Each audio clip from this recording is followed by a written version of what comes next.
बघा, पाठबळ कोण देतं हे मला माहीत नाही, पण आज मी तुम्हाला सांगते जो काही प्रकार झाला मलाही असं वाटतं की कुठे मी सुद्धा कमी पडली, की मी पण आधीपासून या गोष्टींवर लक्ष दिलं पाहिजे होतं.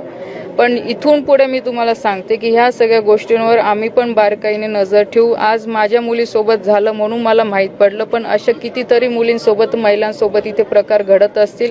आणि मी आज तुमच्या माध्यमातून सगळ्या मुलींना सुद्धा आणि महिलांना सुद्धा आवाहन करते की आपणही बऱ्याच वेळा की उगाच नाव येईल पेपरमध्ये किंवा मुलीचं नाव पुढे येईल, आपलं फॅमिलीचं नाव पुढे येऊन म्हणून आपण शांत बसून जातो.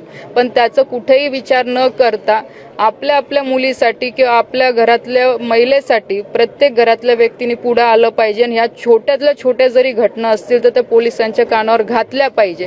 कारण की एक वेळ मलाही सकाळी तो विचार आला, पण मी परत हाच विचार केला, जर मी आज बोलली नाही, कारण की मला हे काही पब्लिसिटीसाठी किंवा माझ्या नावासाठी मी जर आज बोलली नाही तर उद्या ह्या मुक्ताईनगरमध्ये किंवा माझ्या मुलीसोबत पण काही घडू शकतं. काही राज्यामध्ये सातत्याने मुलीवरील अत्याचाराचे प्रमाण वाढत आहे, राज्य सरकारकडे काही मागणी करणार आहात?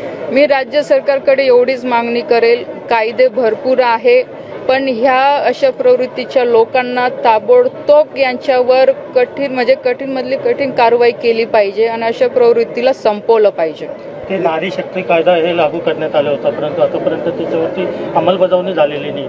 जर हे कायदा लागू झाला तर याच्यावरती काय होईल? मी तेच आधी सांगितलं, कायदे आहे पण त्याच्यावर ऍक्शन कंटिन्यू घेणे किंवा त्याला कोर्टाच्या माध्यमातून सुद्धा बेल न मिळू देणे, अशा स्ट्रॉंग पद्धतीने याच्यावर ऍक्शन घेतली पाहिजे.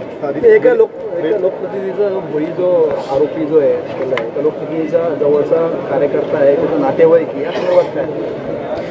बघा, मी ती काही माहिती घेतली नाही, तो कोणाचा जवळचा आहे. आणि मी असं म्हणते की तो माझ्या जरी जवळचा असेल किंवा कोणाच्या जरी जवळचा असेल, शेवटी मुलींचा आणि महिलांचा इथे विषय आहे.